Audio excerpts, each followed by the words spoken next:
So I was 1017 for a couple months with Frenchie, and then I went to BSM. His ex-girlfriend said he was a clone. What you think about that? Ain't nothing clone about that nigga except his damn. That's the original Gucci. That is the original Gucci. I promise you, man. Listen, they can say clone all you want. I promise you, that's the same man. Cuzn T, we making move, we just might go and make the news. Brand new episode every week, yeah, we dropping heat. Got a 7 with the juicy questions, this unfiltered tea. When you sit up on this couch, you feel just like some family. There go Boo behind the scenes, he's securing everything. What's up, y'all? This is Cuzn T Podcast. Today, y'all, I got a special guest in the building. He done pulled back up for the second time. The first time we had technical difficulties and Cuzn pulled back up. So we appreciate him for that, y'all. For those of y'all who don't know, he's a rapper, producer, music engineer. He's an artist and a music manager for NFL athletes. He's also the manager for some other dope artists such as Frenchie, Truski, Ease the Rapper, and what's her name? Stony Lou. And she here with us, y'all. I just met Stony. She's so cute, y'all. He has produced and collaborated with artists such as Migos, Gucci Mane, Frenchie, Bankroll, Fresh. He worked with Rick Ross. He signed to Brit Squad, Monopoly, and he just reminded us it's 1017, y'all. He is a husband, a father first, and he brought his beautiful wife, Allie. Allie is also an artist manager, y'all. They do management together, and she's a paralegal, so y'all know she's smart as hell. So we got JussJoose and Allie in the building with your favorite cousin. Hey, y'all. You already know what's going on, man. Hello, world. We here.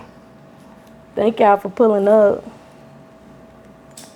We here. It's about to go down. Yes. Cousin's gonna get the tea. We gotta run it back like last time. It's gotta be better than last time, you feel me? So we gotta go all in. Right. You excited, Allie? I'm excited to be part of this time. Look, she saw these cards. She said, ooh, y'all got cards. It's 1017, so how y'all feel about that? I mean, I look at it like this. Like, I was just looking at a thing. I didn't realize that it's been 34 artists signed to 1017 and Brick Squad Monopoly, at least. That's what I guess people know of. I feel like it's way more than that, but it's been 34. And I'm like, damn, I'm one of them 34 when I seen it today. It just really made me just think about Frenchie, you feel me? Free Frenchie. Like, you feel me? My brother's still doing some time, so free the game. That's what it really made me think about. But I'm gonna share some Brick Squad shit when I leave here in a few minutes. I'll share some of that shit. Okay. So what about your name, JussJoose? How did you get your name? Well, when I first started rapping, I wasn't drinking alcohol. Like, I didn't start drinking liquor or any alcohol until like the past like 3-4 years. Like, I was, like well off into my career before I started drinking. So everybody used to, my name was Juice at first, like Joose, and people used to put dumb shit in front of it. They'd be like, yo, what up, apple juice? Or like, yo, my nigga, orange juice. Like, it was just all kind of dumb shit in front of it, you feel me? And so I'm like, bro, I used to tell people, I'm like, nah, bro, it's just juice. Like, ain't none of that dumb shit, it's just juice. And I was like, you know what? That's what we gonna go with, just juice. I just put it all Just juice, not no pineapple, not no apple. That's how that shit really came about. Okay, so you from Baltimore, Maryland, but raised in the South. How old were you when you moved down south? I was like 5, 6. I was really young. Okay. And do you remember like why y'all relocated? I moved down to the South with my grandmother. My mom was in Baltimore. She was doing her own thing or going through some shit. And so my sister and I, we ended up moving to Oxford. That's like right outside of Durham. We moved down there with my grandma and we was raised from there. So what brought you to Charlotte? Music, actually. My family moved down here first. I was running a studio in Greensboro, and my family moved to Charlotte. When they moved down to Charlotte, I ended up moving down here with them, and I was down here for like maybe 3 months, and I ended up signing a deal. And then I signed a deal with a company called Die Hard Entertainment, and I signed with them, and it was up from there. Okay. Yeah. What you love most about Charlotte? The opportunity. Like, yeah, by far, like the opportunity. Like, Charlotte's one of those cities that you can go from 0 to 100. Like, somebody can be a nobody and come here and make a name for themselves. You feel me? Like, when I came to Charlotte, like, I had a name in Greensboro, but I wasn't known in Charlotte. But I came to Charlotte and was able to make a name for myself. So like Charlotte has that kind of opportunity. Yeah. Growing up, take us there. What was that like for JussJoose growing up as a kid in your home? It was like, it was more or less like, just I wouldn't say like we was fucked up, but we had like what we needed. You feel me? It wasn't really no splurging shit going on. You feel me? That shit wasn't happening. You feel me? Knowing what I know now, we definitely was on government assistance. You feel me? Like as an adult, you know, like how you look back on the situation, you be like, oh yeah, it definitely food stamps was coming up in that bitch. But like we had what we needed. Like we always had school supplies, school clothes. You feel me? Shit like that. Like with my grandma, like you know, vacations and shit wasn't like in the budget. Shit like that. We weren't doing no vacations or no going out of town or no. We weren't really doing shit. Like it just happened at the house. Like we weren't really going to no movies, none of that shit. But like my Aunt Tracy, like we come visit her like in the summertime, and we would go with her. Like she would do the vacations. She would go out like the movies and all kind of like extra stuff. You feel me? Like she'd be on that type time. But as far as like where I grew up in my house, nah, we was broke as shit. We ain't do nothing. You feel me? Like we had other family members that outsourced the fun and the vacations. Yeah. But Yeah, my husband just made me realize that we was on welfare when I told him I used to get free lunch in school. He said, you was going he through said it that again. mean you was getting government assistance. You definitely was going through it again. Favorite artist growing up? Did you have did either one of y'all have a favorite artist growing up? My favorite artist growing up. Jeez. It depends, like, at what age. Like, when I was really young, like, this might sound crazy. Like, it's gonna reveal my age a little bit, too. The first song I remember ever, like, is I recorded this shit off the radio, like, on a tape, like, an actual tape, you feel me? Like, if you know, you know. Like, if you wanted to get something that you wanted to hear, you had to record that shit off the radio. You had to wait for that shit to come on and hit record, and had to record that shit on a cassette tape, you feel me? So I had a tape, and it was fucking Coolio, that Gangsta's Paradise. That's the first song I ever recorded on a tape. I had Coolio's Gangsta's Paradise on the tape. That was my shit. Like, I don't know that shit. The first CD I bought was Mace. More Money, More Problems, the single with him and Biggie, you feel me? That's the first actual CD I ever bought. I was young as hell. I was probably like 8, 9. Did you ever have any albums? The first album I bought was, Lord, this gonna sound crazy on camera, but P. Diddy and the Family. That album was hard though, like the P. Diddy and the Family album that had fucking Lil' Kim, The Lox, Biggie, you feel me? You feel me? I know the Jay-Z track on there too. it did. The Diddy shit is crazy right now, you Yeah. feel me? But if you know, you know, like in the late 90s, Diddy was running the music game. Bad Boy was running that shit, you feel me? So yeah, that was me. What about you? I didn't grow up in the rap scene. My parents were very much like house music, R&B, hip hop, like really light hip hop. So I grew up around 112 and Next and Jagged Edge though. I feel you. Jagged Edge, Brian McKnight. So I'm very emotional when it comes to my music. Yeah, which one was your favorite? 112 and Next was always played a lot in Yeah. my house. So whether it's a good mood or you really listening to the actual lyrics of it, that's what. Girl, because that Cupid used to be hitting. What? That Cupid was hitting That's still now. on the playlist. It is. That's still on the playlist right now. Yeah. It is. So, did y'all know, like growing up, y'all wanted to get into music or do anything involving music? Absolutely. No. Absolutely. Yeah. For me, No, absolutely. so did you get into it when you got with him? Yes, I did. Okay. Yes, I did. But you always knew. Yeah, like when I remember writing a song in like 5th grade and rapping in like 5th grade, 6th grade. Like I've been on this shit. Like I always knew I was gonna do something in music. And then when I went on tour with Frenchie and Fetty Wap, I kind of like realized that I would eventually be like a manager or in like some kind of executive position because I was the one that was the most organized. Like, you feel me? I was the one putting everything together. Like I was one like, everybody get up, we gotta be on time. Like, come on, niggas, we gotta go. Like everybody get dressed. Like, you feel me? I'm still on that type time. You feel me? So. So what was you saying rapping about at 5 or 6? Candy and stuff? Nah, I remember. I said Like fifth and sixth grade.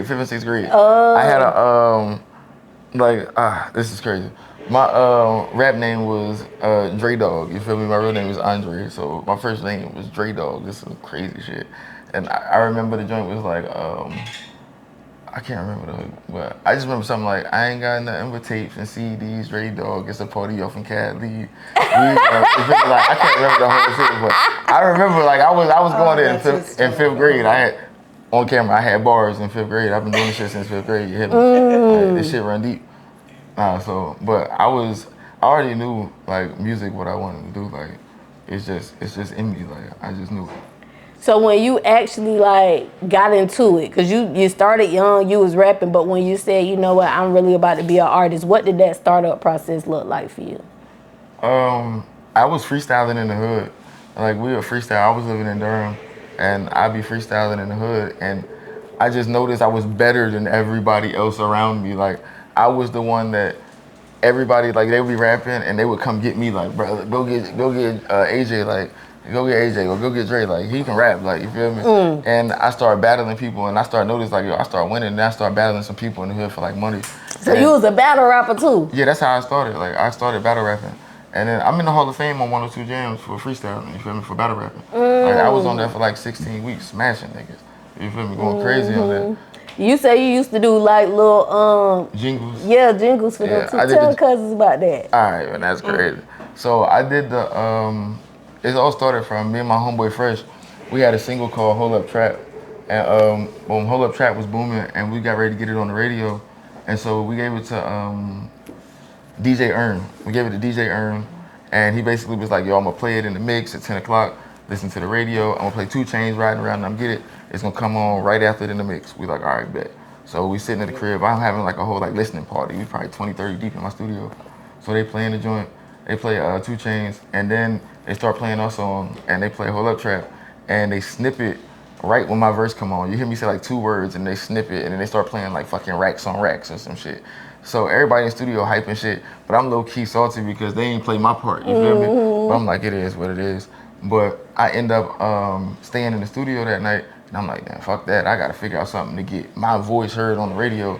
I feel everybody and shit about this song, but I need my voice on the radio. So I went and I remade the Racks on Racks like a jingle for 102. You feel me? Like, if you know the melody of the Racks on Racks, I'm on that shit like 102 Jams all in your home. Pick up the phone, request your song. JussJoose, I go so strong. The DJ, he goes so strong. At the top where he belongs. Swagger jacking DJs, they just clone. 10 p.m. when he's on. 10 p.m. when he's on. He back, he back, he back. He back, he back, he back. Spinning all the hot tracks. Radio up to the max. You feel me? Like got tracks on tracks on tracks. You feel me? So I did shit like that. So I did it and just sent it to the DJ. I did that shit at like midnight, sent it to the DJ, and went to sleep. I woke up the next morning. He's like, bro, I love that shit. That shit fire, bro. I'm about to play that shit tomorrow. I'm like, bet. So I ain't tell nobody. I'm like, everybody come back to the fucking studio tomorrow, 10 o'clock. Same shit going down. Like, so they all thinking that Hold Up Trap about to play again. Not knowing that I'm the 10 o'clock banger. Like, if you listen to 102, they had this joint where they call it like the 10 o'clock banger, where it's like the song, like, you feel me? They mix it, drop the bomb on it, bring it back, do all kind of extra shit, you feel me? So I'm sitting here like, y'all niggas have no clue what the fuck is about to go down in a few minutes. So boom, they started 10 o'clock banger, and he's like, yo, shout out my boy JussJoose. So everybody looking like, what the fuck? He was like, brand new song, 102 Jams remake, boom. And so he dropped the bomb. They like, when you do this? I'm like, last night when y'all niggas left. So, boom, everybody like, damn, that shit go hard. So he started fucking with us like heavy. And like that song got played out on the radio. Like every time he would, it was his intro. It turned into his intro. So then I got invited to go up there and do the freestyle battling. And so when I got up there, all the other DJs was on some like jealous shit. They're like, hey, you ain't make me one. Like, where my shit at? You feel me? So I ended up doing the Cashing Out beat for another DJ. And then I did the 2 Chainz Riding Around, I'm getting it for another DJ and a host. So I did like 4 jingles. And so boom, I had the 4 jingles. I had a single with artist Ricky Ruckus called Hello World. I had that on the radio. And I had the single Hold Up Trap with Frenchie on the radio that was going national, that we had just signed a deal over. So at one point in time on 102, I had like 5 songs on the radio. You feel me? Like my shit was on the radio so much. Like it was, all you heard was Juice. Right. You feel me? So when I came down to Charlotte, it was like, they didn't really know me too much in Charlotte.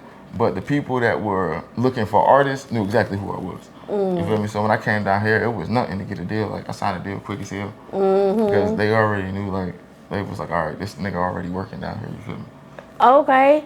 So going back, because you said you was outside freestyling, your friends was coming to get you. When you start taking it serious, what did you start doing different that got you to this level that you're at now? I learned how to do everything myself. One of my homeboys took me to the studio, and when he took me to the studio, I saw how much that shit cost, and I was like, fuck, I cannot afford this shit. Like, I said, yo, I can't afford this shit at all. Like, we was only in that bitch for like 2 hours, and that shit was like a few hundred, like 100 at least, you feel me?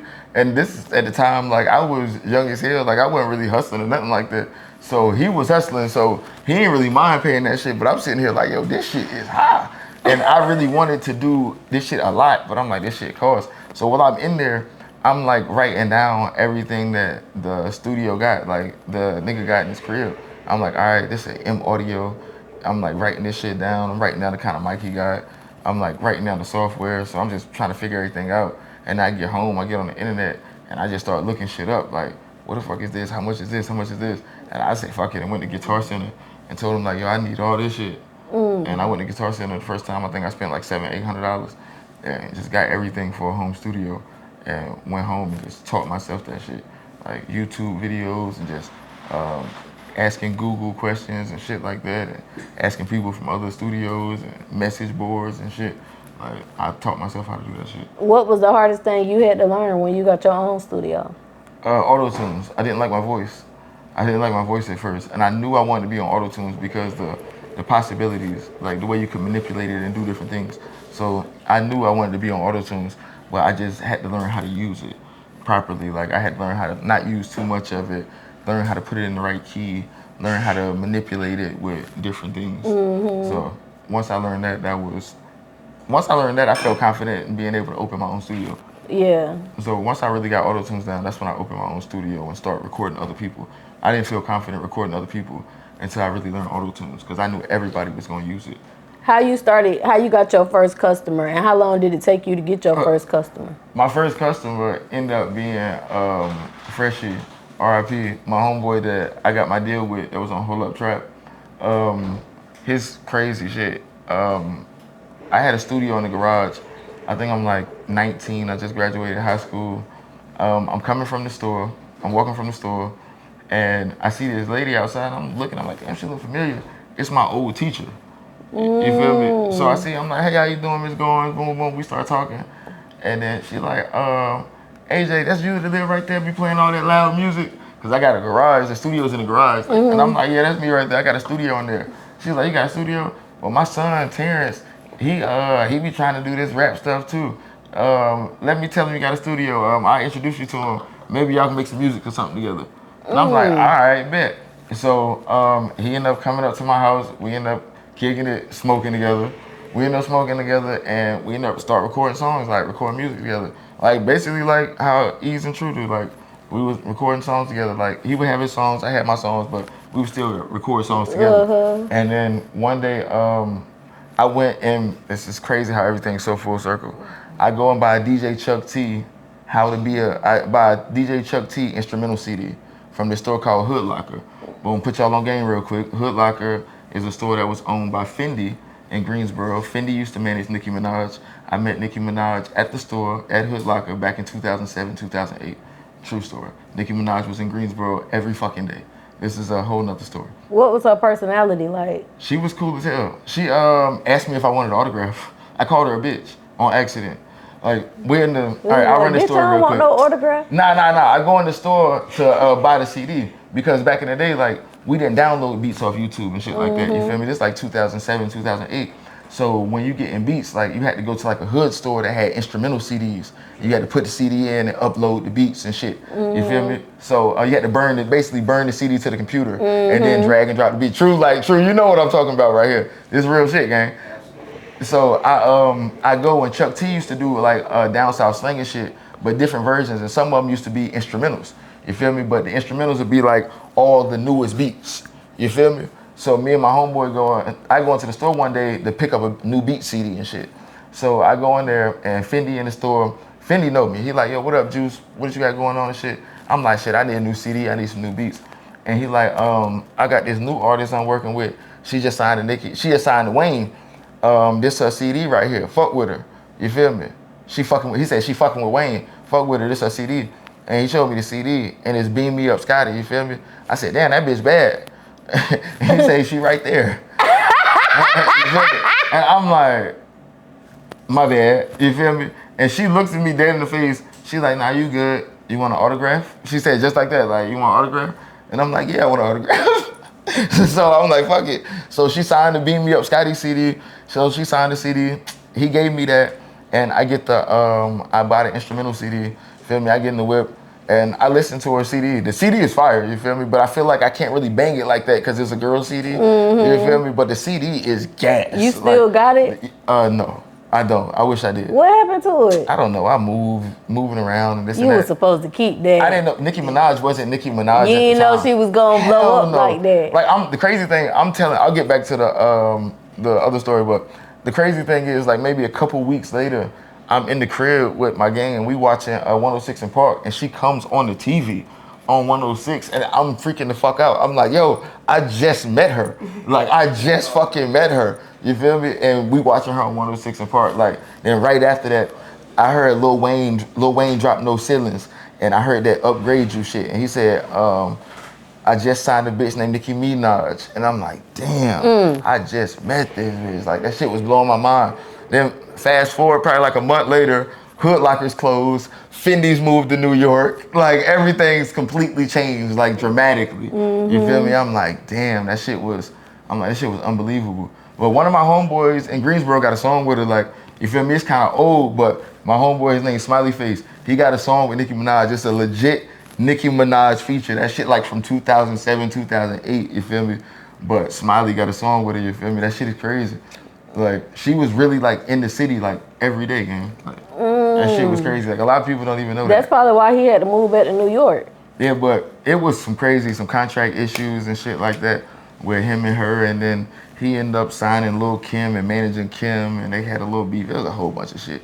You feel me? I ain't gonna get into the whole Fendi situation, but shout out to Fendi, because that nigga know how to make some money. If nothing else, that nigga know how to get some money. Okay, shout out to Fendi. Fendi, pull up on the Cuzns now. Fendi know how to make some money. Okay, first performance. Do you remember where your first performance was? Yeah, that shit was ass. It was at a club in Raleigh. That shit was ass. It was at a club in Raleigh. Yes, I remember. It was fucking trash. And thank God that my MySpace page shut down, because I don't even know why I posted the footage. Like, that shit was crazy. That was nut shit to post the footage. Like, yo, I didn't even have a fucking song. Okay, my homeboy convinced me to go to an open mic. He's like, yo, Juice, like, this niggas wasn't even calling me Juice. They would still call me Dre. He was like, yo, Dre, nigga, you rap, you killing niggas with the battle and shit in the hood. He hyped me up. Like, my nigga Rio hyped me up. My nigga Rio, what's up, nigga? I'm gonna send you this clip. He hyped me up so bad to go to this open mic in Raleigh, right? So boom, he like, nigga, I'll drive everything. I'm like, bet, fuck it. I don't have a song recorded. I don't even have a song. But he's convinced that I can tell the DJ to play an instrumental and I can freestyle and rock this shit. He is just convinced that I am that good. Like, knowing the confidence he had in me is unbelievable now, looking back, even telling this fucking story. Like, shout out to Rio for having this confidence in me, because I didn't even have this confidence in me. He shouldn't have had this confidence in me. I get there, I have no fucking idea what I'm going to do, what I'm going to rap. I don't have a song. So I go to the DJ and everybody else is giving him their music. It's a fucking open mic. I have no fucking music. I go to the DJ and I ask him, I'm like, yo, you got the ice cream paint job instrumental? He's like, yeah, I got that. I'm like, yeah, when I go up there, I'm trying to be cocky with it. I'm like, yeah, when I go up there, just play the instrumental, give me the mic when I do my shit. He's like, all right. This nigga's looking like, oh, this nigga must be Lil Wayne or some shit. Like, he's like, all right, yeah. Bro, I get up there, that shit was so bad. Like, it was bad. Like, it was bad. The crowd was quiet. What? It was quiet as fuck. Like, it was bad. But in my defense, it wasn't that many people there. It was an open mic in Raleigh on like a fucking Tuesday or Wednesday. So it might have been 30 people in there, 40. 40 is pushing it. You feel me? But It was bad. Like, it was bad. I don't know what I said. I don't even know if the crowd know what I said. It was bad. Like, it was bad. It was bad. So after that, like, you know it was bad. It was like the car ride home was like I had got my ass whooped. Quiet as hell. Quiet as hell. Like, you feel me? On the way home, we said nothing. And we drove from Raleigh back to Durham. So, you know, that's a good little 20, 30-minute ride. Like, we ain't said shit. Like, we in there quiet as shit, no music or nothing. I'm just looking out the window like, damn.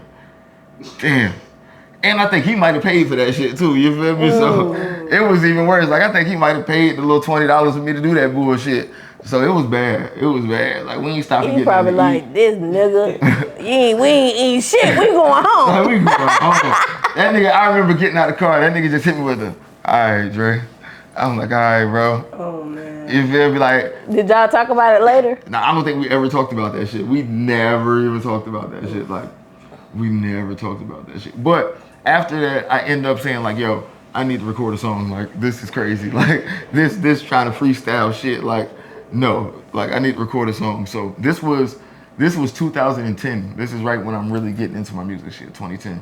And so I entered into this contest, like another freestyle battle contest. It's basically like at a club. So this is my second time going to the club to rap and shit. So this time I go, I'm not even fucking around. I've written probably. You ready? Well, I done written about 15 like murder moot fucking verses. Like, I'm ready to go in on niggas. Like, I'm ready to kill and assassinate every fucking thing walking. So I go into the club. It's not even close. Like, I fucking win everything. Like, so now I'm thinking to myself, like, damn, maybe I don't need to make songs. Maybe I'm a battle rap type nigga, because like the song making shit embarrassed my ass, but the battle rapping shit, I won this contest. But the contest was to go make a song. I won a contest basically to get a song recorded by Big Daddy Kane in his studio. You feel me? So my first song I ever did was recorded by Big Daddy Kane. It was called 2010 Woodstock. Okay. So that's the first song I ever did. So did you meet him? Yeah, he recorded the single for me and everything. I did it in his studio. You feel me? So, and it was on radio. So the first song I ever recorded got on radio. So is he the type of person that'll be like, nah, you gotta do that shit again? Yeah, but he was fucking with the concept of it so hard. Because like like if you're familiar with Woodstock, you know it's a big ass party that kind of like went out. So the song was basically like 2010 Woodstock. And it's the first song I had ever really like written, like whole song I had written. It was like 2-3 verses, and it was all like storytelling and everything. And he really fucked with the song and the concept and shit. Like, he really fucked with like the storytelling of it. You feel me? It kind of had like an old school vibe to it and shit too. So he really embraced the record. Like, he helped me get it on radio and everything. Like, so okay. Like, the first song I ever did, I got it on radio. So that's probably why I was so arrogant too. Like, once I start recording myself, I'm like, fuck this, I can do this shit. I already got a song on radio. I just started this shit 3 months ago, goddamn it. Like, you feel me? So I just felt like I know this shit can work. I've been doing this shit for 3 months and got a song on the radio. Yeah. So I know this shit possible. Okay, Cuzn. So you signed with Brick Squad, Monopoly. How did you get that opportunity? How did you link up with Waka? Boom, I linked with Frenchie first. Like, boom, I gotta light the blunt for this, because this is the funniest story in the world. Like, you got some good stories, Cuzn. There's a whole lot of, like True said, it's a whole lot of living. It's a whole lot of living, you feel me? Yeah, you want this? The story how I got my deal is crazy. I moved to Atlanta, and before I moved to Atlanta, so I want to put this on camera. Prior to Brick Squad, I had a song with Future. I had a song with the Migos, and I had 3 songs with Pastor Troy. You feel me? Like, I already was popping. Like, this is before Brick Squad. A lot of people think like, oh, that nigga got with Brick Squad, they start buying them features and shit like that. Like, no, I was already lit, and I had those features before I got to Atlanta. But the features weren't really doing what they were supposed to in Charlotte. I moved to Atlanta to try to work the records and move them in Atlanta. But when I got to Atlanta, I got a reality check that, damn, this shit is expensive. So I was in Atlanta broke as hell. So I'm on Twitter one day, and I have the song with Future, and I have it open, and I'm spamming it. Like, when I say spamming, I am spamming this shit. Like sending it to everybody. And I got the same message. I'm like, boom, unsigned artist, just moved to Atlanta, got an open song with Future, looking for a feature. Spamming niggas. niggas is liking it, retweeting it, saying the song hot, but niggas not replying. You feel me? They ain't really fucking with me like that. And then you put it on Twitter. I put it on Twitter, and I'm getting directly to niggas blue checks. Because this is before Instagram had the blue checks and verified shit. So I'm going to Twitter. I'm like, if they got a blue check, I know it's their real page. So I'm sending it to them, and then people start hitting me, and then I realized how much features cost. Like, I had fucking Young Jock try to charge me 5 bands to get on that Future shit. I'm like, fuck out of here. You feel me? Young Jock tried me. Like, I swear to God, 5 bands for the Future shit. Then I had, I ain't even gonna say no more names. I don't want to get into it because the politics is crazy. But just know there's a lot of industry niggas that responded to me about this song and wanted to charge me crazy prices to get on it. And so I sent it to Frenchie, and then he hit me in the DM and was like, bro, that song fire. Do you own it? I'm like, hell yeah, I own it. I got the paperwork, everything, I own it. And then so boom, he's like, what's your number? I'm about to call your phone. And I'm like, all right, bet. I need to figure this shit out because my phone is off right now. You feel me? I'm on Wi-Fi talking to you, nigga. I need to figure out, like, my phone is not on Wi-Fi, but if y'all remember, Boost Mobile had like the daily plan or like the minutes and shit. So my phone had enough minutes to use the internet, but I couldn't quite call or text a nigga, you feel me? So I'm like, fuck, I need to get somewhere with Wi-Fi at. So I run all the way to the fucking Wendy's, phone off and everything, hop on the Wi-Fi at Wendy's. I get on Wi-Fi and I end up hitting Frenchie on one of the like text now apps or like Messenger, FaceTime or some shit, like the FaceTime shit. No, Duo, it was fucking Duo. We on the fucking Duo app FaceTiming. And so he's like, bro, I'm fucking with you. I like the song, this and that. And so he's like, yo, I'm coming to Atlanta. Boom, can you meet me in the studio, this and that? And so I'm like, yeah, I can. I'm like, yeah, I'll make it work, this and that. And he's like, I'm gonna call you back in like an hour. I'm like, bet, if I miss your call, I'm gonna call you right back. You feel me? I'm like, bro, I keep it hot with you, gang. I just moved down here, shit a little fucked up. Like, I'm trying to get somebody the song to get this shit popping. Like, nigga, my phone off right now. Nigga, like, your phone off? Nigga, like, the fuck you got going on? Your phone off? Like, he was like, nigga, stay right there. I'm gonna call you back in 10 minutes. I'm like, all right, bet. So I'm at the Wendy's on the Wi-Fi, sitting there just chilling, not doing shit. Nigga called me back. Him and his manager called me back. And they like, you got PayPal? I'm like, yeah. So I sent him the PayPal. And then bruh sent me 5 bands. John sent me 5 bands. But I had never had that kind of money in my PayPal before. You feel me? From like, PayPal was like my beat. I made beats and shit in there. That's why I sold my beats. So he sent me the 5 bands. So I'm like, bro, I still can't use the money. PayPal trying to clear it. I appreciate the gesture, but I'm still fucked up right now. So they're like, yo, just keep the money in your PayPal. When it clear, you can have it. But you got an ID. We about to send you a Western Union. I'm like, all right, bet. I can go get that motherfucker. So boom. I end up going up to the little Ingles in Atlanta. I told you I was staying in Atlanta. I ended up going to the little Ingles, picking up the Western Union. And then they like go to the studio in Midtown. So I ended up getting an Uber to the studio, paying the phone bill, like doing a whole bunch of shit. And then John was like, yo, I'm gonna put you on tour with Frenchie. I really like y'all music. I really like that song y'all got together. I'm gonna put you on tour and you'll start performing this song with him. I'm like, all right, bet. So first time I met Frenchie was a song in South Carolina, and it was like my first real paid show. You feel me? Like I had got paid like $300, $500 for a show, but I had never been paid $2,000. You feel me, for a show. So Frenchie and John like, come down to South Carolina. We're gonna give you $2,000. And I'm like, hell yeah, nigga, I'm coming. What day I need to be there? I'm what one way, time? Nigga, I'm one way. So I go down there, and that's really like how we really locked in. First time I met the nigga giving me 2 bands. You feel me? He like, bro, this for you. Like, bro, I appreciate the song, this and that. And he was like, nigga, we about to turn it up, nigga. I'm gonna turn you up. So we end up performing. He hit John like, hey, I'm going back to Atlanta with Juice. John, he like booked me a room for 2 weeks. John booked us a suite down in Atlanta for like 2 weeks. We stayed down there. We recorded the whole album together. That's how I got the song with Bankroll Fresh. So that's how I got the song with Quavo. That's how I met Walker. That's how I started meeting everybody. Yeah. I'm doing the shit with Frenchie. So we did the whole mixtape together, and then he flew back to New York. So he flew back to New York, and you know what I mean? I'm still doing my thing in Atlanta, but I'm like bouncing around studio to studio, like working on call. Somebody might call and say, yo, I need an engineer at this studio. I'll pull up, engineer for him and shit. So shit kind of got back regular when he went back to New York. You feel me? And then I ended up meeting Mojo. And Mojo basically was like, bro, I fuck with you. I came to record him one day, and the nigga was like, bro, you want a job? Like, you want to be my engineer? I'm like, hell yeah. And then so bro was paying me lovely, like every day, Yeah. like lovely.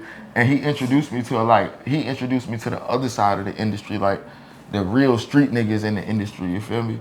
And that shit, I saw how they interacted with him, like, I ain't gonna get into that, but I saw how they interacted with him and like how they was rocking and how solid they was, you feel me? So like through him, I got to record Kevin Gates. I got to record and build a great relationship with niggas like Alley Boy, Young LA, like these niggas that I recorded and was with every day. You feel me? So I ended up getting cool with niggas like that and just building that relationship. And so one day I told Mojo, I'm like, he was late to the studio. I was there first, and he was late, and I started working on my own shit. And he was like, bro, that's you? And I'm like, yeah, bro, I rap. And then I just said, fuck it. I'm like, fuck it. I'm like, bro, I got songs with this nigga, this nigga, this nigga, this nigga, this nigga, this nigga, this nigga. And he was like, hell nah, Juice. I'm like, nah, bro, I rap, bro. Like, I do more than engineer and produce. I just told him. But I didn't want to, they used to always complain about their producers and engineers wanting to be rappers. That was something that he always complained about. So I never wanted to bring up to this nigga that I rap, because I didn't want to lose my job. Like, I was making more money than I ever made. So I'm like, fuck it. If I ain't got to rap from 9 to 5, I'm going to just shut the fuck up. Hey cousins, it's your girl Goddess7, and listen, this commercial break is actually sponsored by me. Y'all make sure y'all go to Amazon and get this manifestation journal, 369 21-day manifestation journal. I'm gonna help you manifest all of your dreams, everything that you're inspiring. I'm gonna help you get there. I'm gonna guide you in this journal. Make sure y'all go check out Amazon Prime. The link is in the description. Go get your journal. I'll rap after 5 o'clock when I get home. You feel me? Like, so I just didn't say nothing about it. And so this one day I said, fuck it. I just told him everything. Like, yeah, nigga, I rap, boom, boom, boom. I got a whole tape with Frenchie. And the nigga looked at me, he's like, call Frenchie right now. Like, that's all he said. Like, I didn't know how he was gonna react. Niggas like, call Frenchie right now. And then so I called him. I called Frenchie. He's like, yeah, Juice, nigga, that's like my brother, my nigga. He's like, I love that nigga. He's like, nigga, talented as fuck. He was like, you ain't heard none of our shit?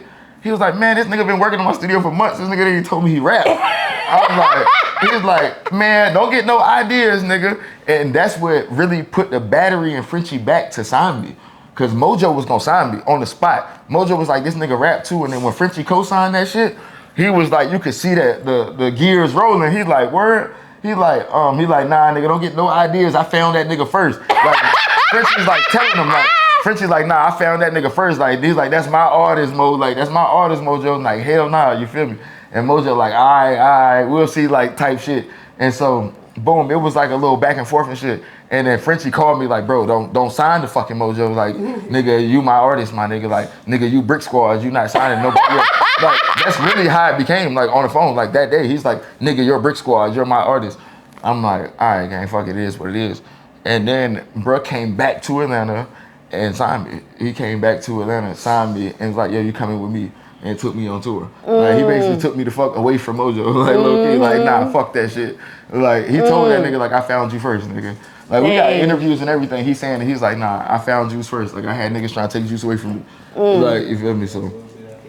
Okay, so look, cousin, before you even met Frenchie, you already had the feature with Future. Yeah. And like, okay, in today's time, a lot of artists get features with big artists, major artists, but they can't make money off of it because it ain't getting cleared. What advice would you give to the cousins about how to go about getting that cleared? Oh, easiest thing, the best advice I can give anybody, I look directly into the camera.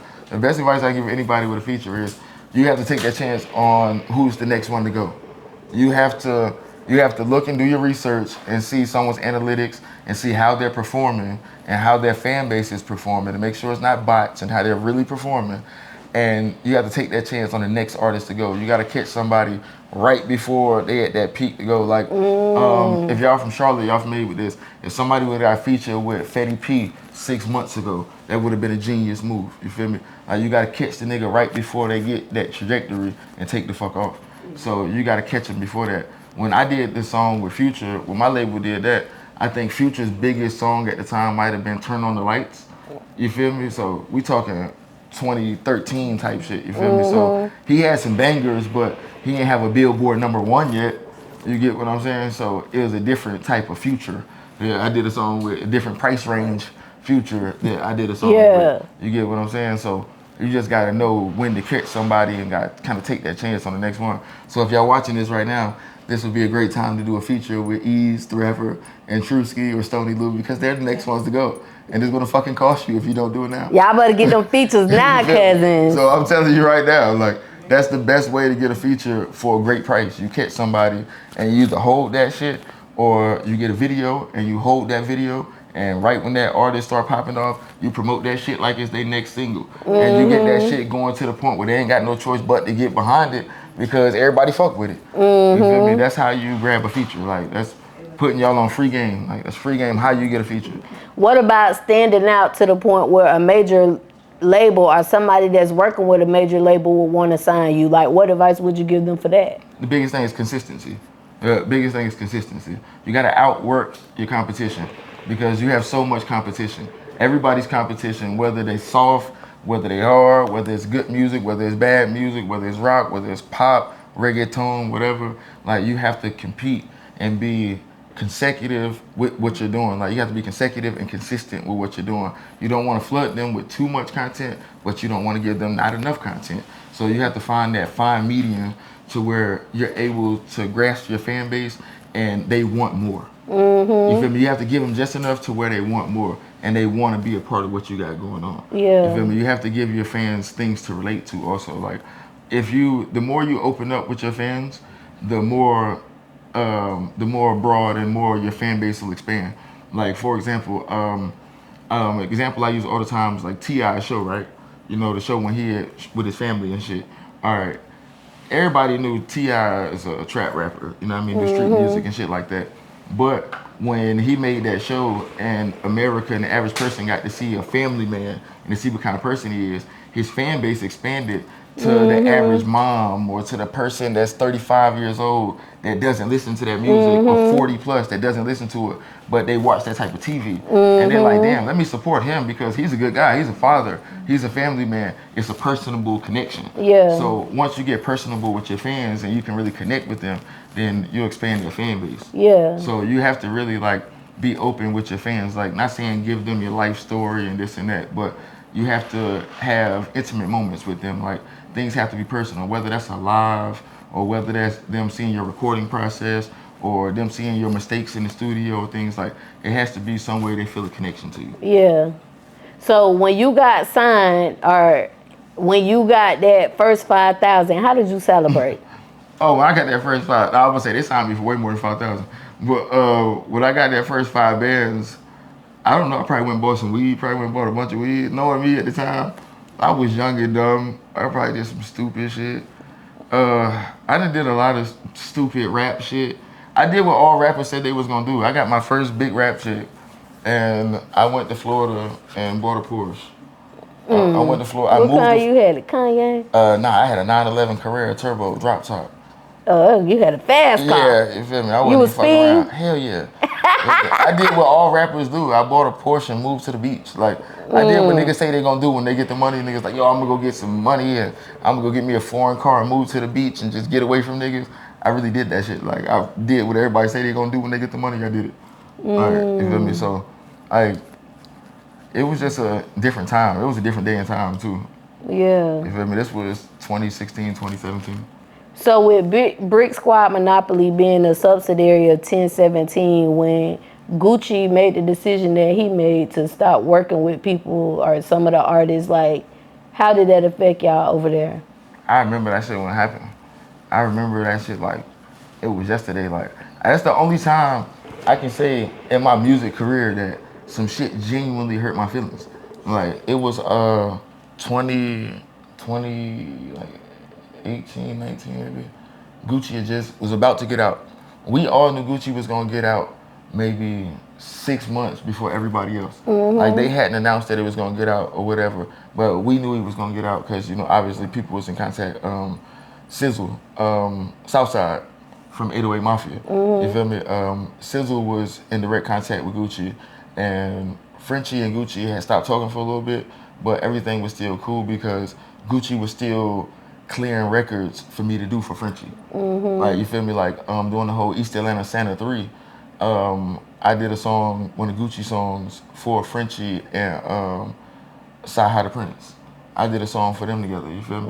Doing the and Juice Man, OJ the Juice Man on there. So Gucci cleared that while he was in prison. So everybody saying like, oh, Frenchie and Gucci was beefing the whole time they was in prison. That's a fucking lie. Gucci was still clearing records and giving records to Frenchie while he was in prison. You feel me? Like, if Gucci wasn't doing that, I would have never been doing tracks for WAP. I would have never been doing tracks for Gucci. But that's another story. So we heard that he was getting ready to get out. And when his management, everybody was talking, they put out a flyer that said Stars of the Trap. It was supposed to be a tour.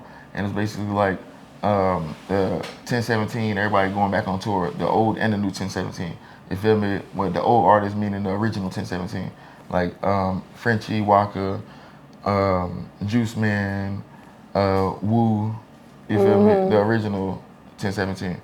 And then the new 1017, basically like, I mean, the new artists like me, Longway, at the time, Dolph, just a whole bunch of different artists. All right, everything was in go. We're supposed to go on tour, and we promoting it. We're promoting the tour. We're just waiting for the cities and shit to drop. We get the cities, everything drop. Everybody's putting everything together to go on this big tour. WAP gets out of jail, puts together a welcome home concert, invites none of the original Brick Squad, and say, fuck the group tour, take the dates and go on a solo tour. The whole group tour, the Stars of the Trap tour, ended up turning into Gucci solo tour. You feel me? So, And that's when your feelings was hurt. because I was like, damn, like, we was waiting years to go on a Brick Squad tour, you feel me? Like, me and Frenchie, like, don't get it wrong, we did our own thing. Like, I went on the tour with Fetty Wap. I went on tour with Frenchie on his shit, and then I did my own solo tour, and my homie came with me, my man Z-Man from Miami. He came on tour with me, you feel me? This was back when I was doing that, but I always wanted to go on that big Brick Squad tour, you feel me? Because everybody with Brick Squad collectively, whether we got different sounds, all the music has a similar sound. Like, you feel me? Everybody got a similar sound with Brick Squad. Like, even with me rapping now, like one of my problems rapping now is I still got that old fucking Brick Squad sound. Like, you feel me? Like, I just can't get away from that 1017 BSM sound. Like, it's just there, you feel me? It's the shit just from being around Frenchie for years or WAP, you feel me? It's just the sound and shit. But that shit kind of fucked me up though. Like, I really was just like, fuck it. Like, that's what really kind of like turned me away from the whole situation. Like, that's what really made me lock in. Like, fuck it, I gotta do my own shit. Like, I know enough of this shit. I done made enough money. I can open my own company. Like, fuck this shit. Like, that shit really had me on some. I felt like niggas weren't loyal. Like that shit really made me question a lot of people's loyalty. Yeah. So I ain't really fuck with nobody after that. Only person I still fuck with is Frenchie. Like I mean, if I see Walker, like, it's what's up. You feel me? But only person I still really fuck with like that is Frenchie. Before that, did you ever work with Gucci one-on-one? Not in the studio. You gotta realize Gucci was locked up literally damn near 95% of the time I was signed to Brick Squad. Gucci was locked up. You feel me? He was out of jail when I first signed to Frenchie. When I first signed to BSM. He had just got out of jail. He was out of jail for a few months and then got locked right back up. And then when he got locked up, that's when Frenchie and Walker merged the company and did the BSM. So I was 1017 for a couple months with Frenchie, and then I went to BSM. His ex-girlfriend said he was a clone. What you think about that? Ain't nothing clone about that nigga except his damn. That's the original Gucci. That is the original Gucci. I promise you, man. Listen, they can say clone all you want. I promise you, that's the same man. Go back and watch that versus with him and Jeezy, and watch when Jeezy, when Gucci blood started boiling right before he performed that diss track about Pookie Loc. Look, the truth before he performed the truth. Look at WAP face and tell me if that's a clone. That's the same. He just said that. I was just about to say that. He said he would have dropped that song. He was about to. Man, you see that nigga He face? said if Jeezy would have dropped the response, Stay strapped. Yeah. he would have turned that bitch up. Man, listen, that's the same nigga from Moreland. You see that nigga face on that, bro? That's the same. That was the nigga. best verses ever. That shit was great. Like, that's the nigga from, that was East Atlanta Gucci right there. Like, that nigga would have turned that motherfucker up, gang. Like, that is the same person. Like, I promise you, that's the same type demon. Like, he didn't calm the fuck down. But Gucci, like, I don't know how much y'all know about some of the shit brother did. And this is not me telling nobody business. All this shit is public record. You feel me? But if you know some of the shit brother did, that nigga like that. Like, he ain't playing no games with nobody. He showed so icy, huh? What? He ain't playing no games. He ain't playing no games with nobody. Like, you feel me? Like, because you gotta think about it. Jeezy sent them niggas in there to kill Gucci. Like, he put 100,000 on that nigga head. He said, anybody in Atlanta bring me that nigga, the Bart Simpson chain, I got 100,000 for you. You feel me? He had 3 niggas trying to run up on Gucci and come in there. 3 niggas came in, 1 nigga ended up buried behind the school. Look, Gucci ain't playing with nobody. What if verses come to you and be like, I want to do a verses? I do. Trusky and Ease. A versus. Because they like best friends and they both good. We do our own competitions anyway, so we'll still do it. Y'all gonna still do it? Yeah. They gonna still do it, cause Listen, this how you gotta play it. Like, you feel me? That's where the manager come in. They gonna do the verses, and then the last 3 songs they gonna perform together. You feel me? Like, that's how you gotta make it work. You gotta do the verses, then the last 3 songs y'all gotta do songs together. You feel me? That's how you gotta play it. What about label parties? Did y'all ever have any label parties? Now we really just getting started. Like we really just getting started. Like, to be honest, I think we've been managing y'all like what, 5-6 months now. Going on 6 months. No, I'm talking about with Brit Squad Monopoly. Oh, we have label part. Nah, we just turned like. Fried. Oh, that nigga over there, he gotta tighten up. But nah, like we ain't really have parties like that. We really just turned up on tour. Like, you know, like Frenchie is a workaholic. So like we'll be on tour. Bro would do 3 shows in a day. Like we've done 3 shows in one night.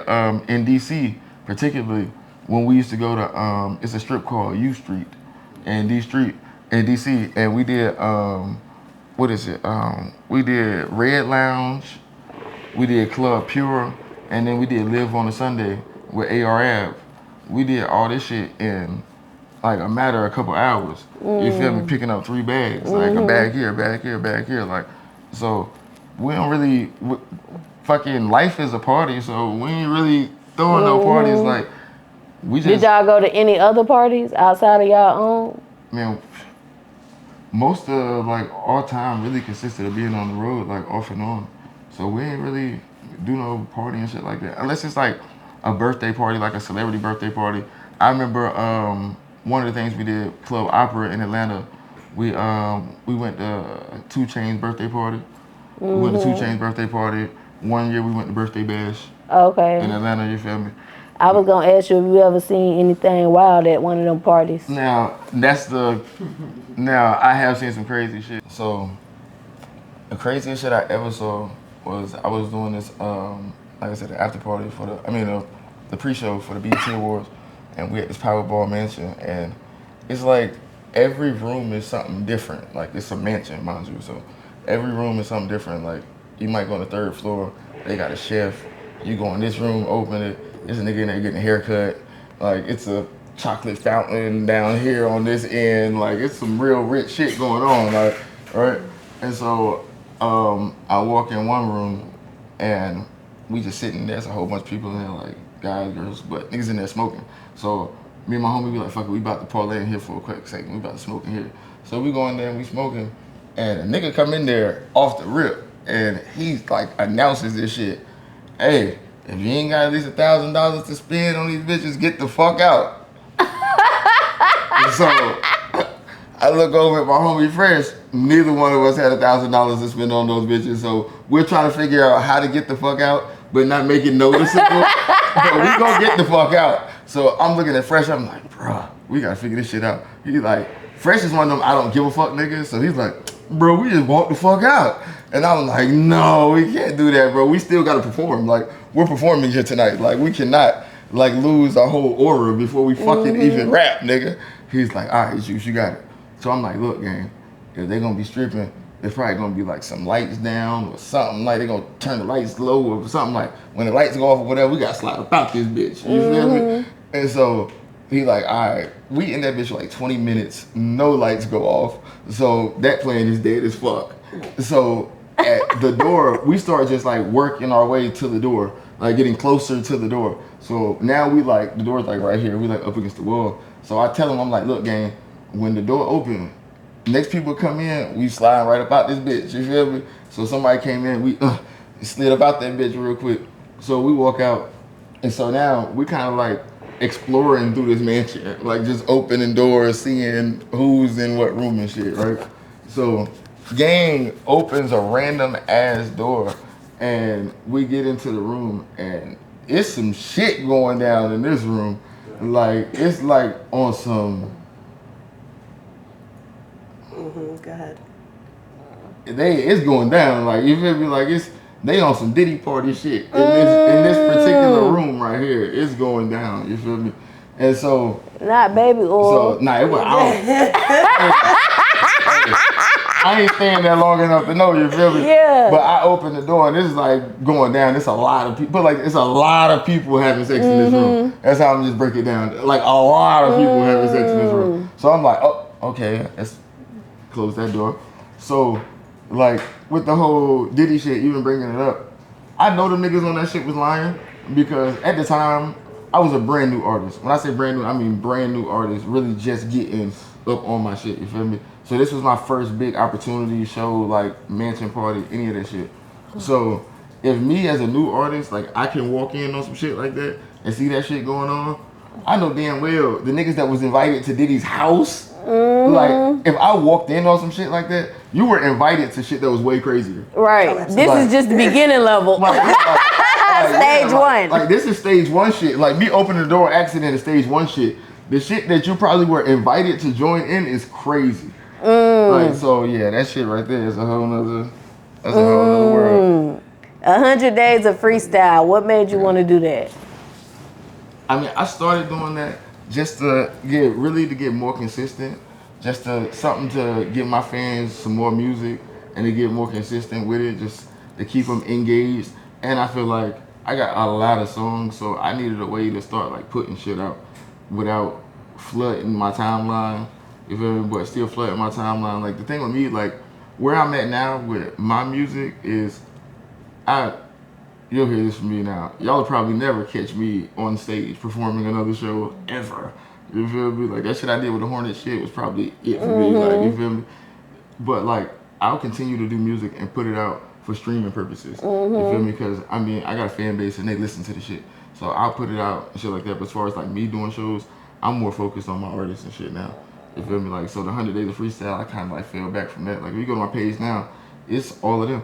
Yeah. It's all of them on my page. My whole page is all of them. You feel me? So like that turned into that's my new content. Like that turned into my main focus now. You feel me? So it went from I just fell back from the artistry and got more into the management executive role. Yeah. Okay. When you was in the artistry, you worked with Rick Ross too. Yeah, I did that song came about was crazy. I was working with what's his name? Nino Brown, DJ Khaled artist at the time. I got a song with Nino Brown, Khaled artist. We went down to Miami, shot the video and shit like that. We ended up trading out for some beats. I traded out some beats with him. He ended up doing a song for with Junior Reed, the one that's singing on the One Blood hook, the reggae. He did a song with Junior Reed on one of my beats. He did that, and he ended up doing the track. A track he did with Ross ended up getting on one of my tracks, on one of my beats, and that's how I breezed that got right there with Ross. It was Nino Brown. Okay. You also turned NFL athletes into music artists. Can you tell the Cuzns a little bit about that? Hey, shout out my brother, man. My boy Strap, you feel me? 6-year NFL veteran, Crayvon LeBlanc. He played for a few teams in the NFL. He had a really big stance with the Philadelphia Eagles. We linked up during COVID. I signed him as an artist. I've been his manager since 2020. Since I've been his manager, he's been on the iTunes charts twice. He's got 2 singles, over 50, 100,000 on YouTube videos. Like, and that was just part-time. That was just literally him doing it part-time because he was still playing football in the midst of doing it, you feel me? So he just retired last year. This is his first year not playing. So now we're getting everything together. We're working on it. I talk to him every day. I'm in the studio with him. He's on FaceTime. You feel me? So How you started working with him? Clubhouse, the app Clubhouse. I was really viral on Clubhouse, and I was doing like a music review, but my music review was huge. Like I would do it with like Royce the 5'9" and different like celebrities. You feel me? Like I did one with Royce the 5'9". I did one with Tokyo Vanity, Mariah Lynn, Amber Rose. Like I would just do it with like big celebrities, and they would like co-host it with me. So everybody would come on my music review like, yo, I'm How trying to did do you my get shit. your music review big? I was like one of the first people. I was like the first one on Clubhouse to do it. You feel me? Like Clubhouse was invite only at first. You know, like you had to know somebody to get on that bitch. So when I got on Clubhouse, when I got on there, it was just like music execs and a couple musicians. Like a couple musicians, not many at all. So I started doing music reviews, and the music execs would play the music. It would be people from the labels playing the music. It was no artists in there. It was just straight labels playing the music. If it shit, so people knew like, okay, Juice got a room at 8 o'clock every day at 8. He gonna do a music review. So I need to have my best song together to be in his room at 8 o'clock. And I just kept doing it consistent, and that shit blew up. Like, I got to the point where people would be in like the waiting area trying to get in my room, waiting for somebody to leave so they could come in. Like the rooms, we was maxing them shits out every day. Who was the first star you saw in them? Outside of the execs, like artists. Oh yeah, I was about to say I had the execs from BET coming that bitch. I had Chris Givens from BET, the executive producer for BET, came in that motherfucker one time looking for artists. You feel me? Like they was really in that bitch. That's how I got on BET.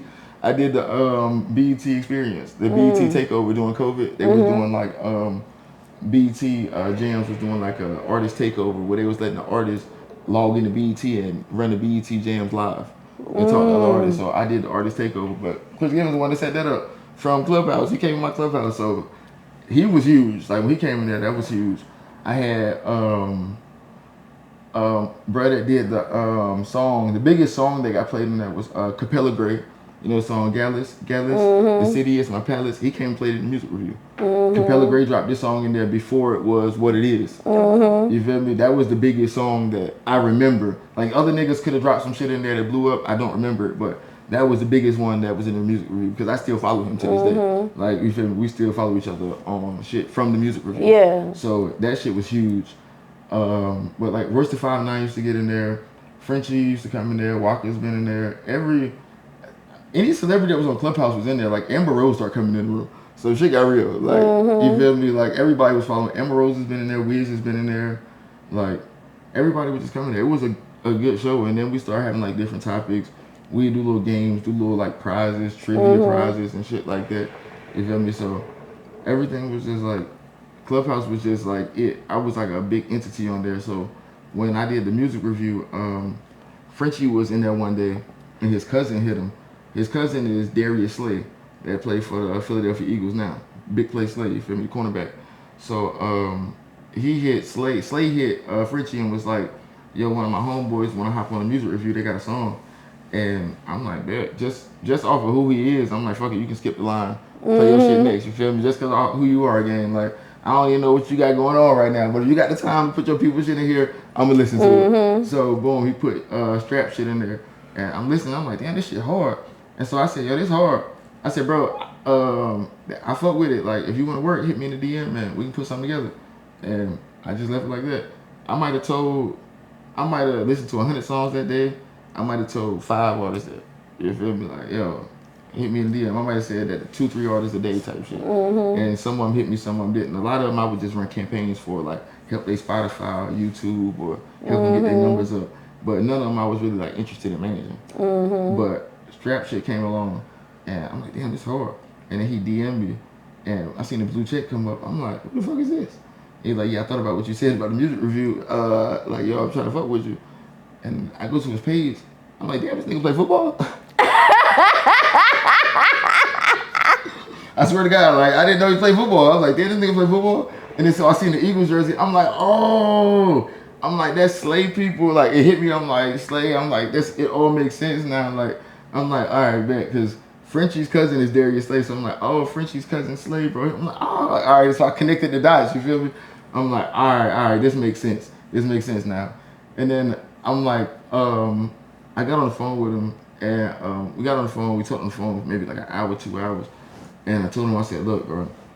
I said, I'll write up, you know what I mean, some paperwork or whatever. I send it to you. And you know, you let me know you fuck with it. You fuck with it, we can go from there. And he fuck with it. He fuck with it. It was like, yeah, I fuck with you, gang. And then boom, we handled some business, and I ended up going down to Florida, booking them a photo shoot, and getting everything together for, you know what I mean, just recording them and starting to get the music shit moving. And then the next month, we flew out to Cali, shot a video, put a video together, flew out to Cali, did everything. And then about 2 weeks from that, we flew out to Houston, did the feature with K Kilo. She was with the baby. We did the K Kilo feature. Then about 2 weeks after that, flew out to Atlanta. Went out to Atlanta, did some work out there, did the Dirty Glove Bastard interview off the porch. Went fucked Magic City up, got the footage out there, and then he had to go back and play football. You feel me? Like we really like just hit the ground running the off season. He went and play football. And then next season, we did it again. Like, we was just doing it on the off season. You know? So that's how That's really dope, Cuzn. What differences do you notice when it comes to working with artists who are athletes versus artists who are artists? Well, athletes, I'll say this to anybody. Now, from my experience, and luckily I'm not going through that now, because everybody that I manage now, they definitely, they listen very well, like they take criticism very well, everybody that we manage as of now. But I think athletes listen better, in my experience. Like they're more coachable, like it's easier to show them something and they'll work to understand it. You get what I'm saying? Because they're used to being coached and trained their whole career. You get what I'm saying? So when you're actually like working with an athlete, it's they take it like that. They take it like you're coaching them, training them. You feel me? So they really lock in a different kind of way. If that makes sense. Like nothing against an artist, not saying they don't, but it's a different kind of like focus. It's like military training. Yeah, like almost like seriously.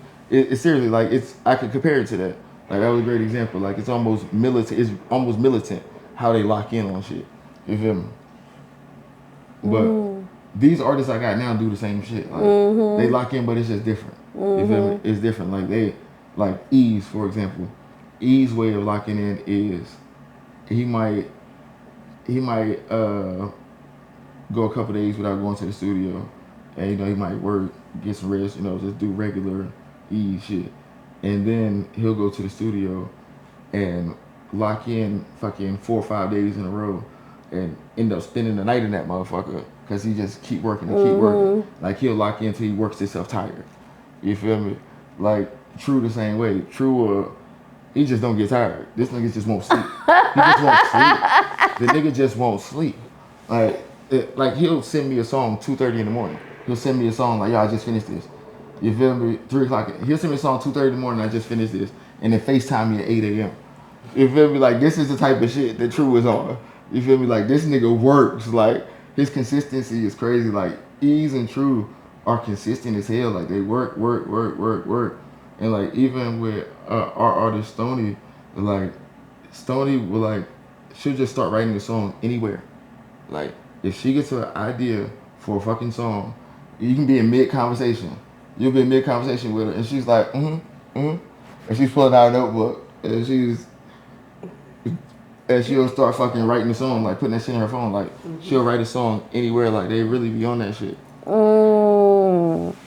What stood out about them when you first met them before you knew the work ethic that they had? Like what stood out to make you say, I'm about to manage them? Well, just being honest, I keep it high. Like I knew Truski out the streets. Like I've been knowing True out the streets for years. Like you feel me? Like I've been knowing him in the streets for years. You feel me? And I've been following his music. He was following my music while we both was doing our own thing. You feel me? And then we started working together, and we've been working together ever since. Like we started working together and doing songs and really like kicking it like 2020. We knew each other. We've been knowing each other probably since like 2015, 2016. But we started really like linking up and kicking like 2020, like during COVID. You feel me?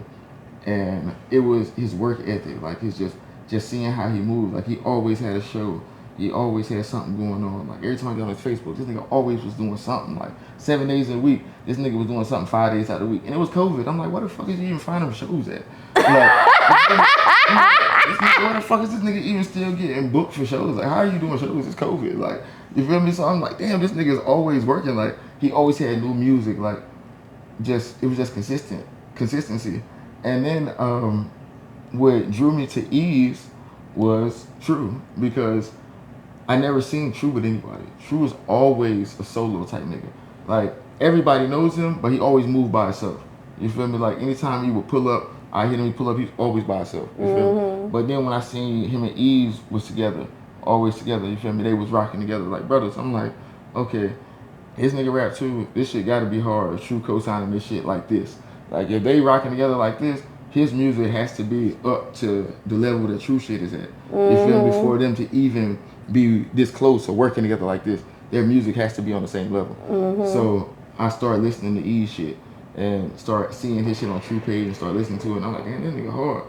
And one day, I had me and Ease we knew who each other were, but we had never linked up. And I had a studio at the crib. I have a studio at the crib, so I ended up calling True. I'm like, yo, I got a song I want you to get on, bro. Pull up. He was like, I want my homie Ease. I'm like, bring him, bro. I want him to get on this shit too. Both of y'all niggas just pull up on me, y'all hop on this shit. You feel me? They like, all right, bet. And so they pulled up and they both hopped on the song. And I'm like, all right, bet. I seen how this nigga Ease recorded, and I heard his voice. I'm like, yo, this nigga hard. Like this shit right here. I let her hear it. I'm like, yo, this is what I did while you was at work today. It was hard. That shit was hard. I'm like, this is what I did while you was at work today. She's like, damn, this is hard. I'm like, she's like, I always be missing the good sessions. I always miss all the fun stuff. I'm like, yo, that's what I'm like, this is what we did today. And she's like, yeah, this right here, tough. And so I end up just listening to that shit and just following that shit. And so boom, after I got out the hospital, they came to visit me in the hospital too. That's what really, really made us close. Like, they came to visit me in the hospital. You feel me? That picture we in the hospital, like after my surgery, they came to visit me. And so after that, we really locked in. And I told myself, like, I ain't tell nobody, but when I was in the hospital, when they came in the hospital, I had already told myself, like, yo, I gotta help these niggas with their shit. Like, I gotta see what I can do to get their music shit going. Just because them niggas was, like, I'm big on loyalty, you feel me? I'm like, them niggas was loyal. Like, they came and fuck with me at my worst time, you feel me? I didn't know if I was gonna make it about this bitch. Like, I had open heart surgery, and they came to the hospital, so I'm like, they solid. Like, when I get out of this shit, I'm rocking with them, you feel me? And then when I got out the hospital, you feel me, it still was a couple months before I even left the house, you feel me? And they were pulling up to the crib. True was pulling up to the house. True was calling my wife, like, Juice good, you need anything, like, boom, y'all straight, you feel me, like, whole time. So when I Did you always have heart issues, or? No, not at all. Like, it's something I found out just ran in the family. Like, it was just hereditary. You feel me? Like, it just happened out of nowhere. I thought I had a cold or something. I go to the hospital, they like, your heart beating at 14%. You feel me? So I end up going to the hospital, thinking I'm about to go to the hospital, get some medicine, and go back home. I'm in that bitch for like 3 months. Like, I went to the hospital the beginning of January, like January 2nd. I didn't get out until the end of March. Beginning of March. Your birthday. No, yeah, the middle of March. It was like 3 days before my birthday. I got on like the 11th or something like that. Was y'all like praying or meditating or doing anything? That's an understatement, boy. We was big praying in that motherfucker. You hear me? Prayer is an understatement. Like, He was tired of hearing us. if it weren't for prayer and weren't for, you know what I mean, my faith, I don't even know how I would have made it out of that situation. Because, like, I mean, that situation was bad. Like, it was bad. Like, it was bad. Like, even right now, like, I'm on the heart transplant list right now. Like, I'm still waiting to get a heart right now. Like, I got a LVAD in the Louis bag. Like, this Louis bag got a heart monitor in here. You feel me? So it's like I'm still in the midst of getting this shit together. You feel me? What about lifestyle changes? Like, did you have to change your diet or things in your lifestyle? Yes and no. Like, you feel me? Like, before my heart was fucked up. Like, I wasn't living like a really like unhealthy lifestyle. Like, you feel me? Like, I was in pretty good shape. I was active. I was always like doing something.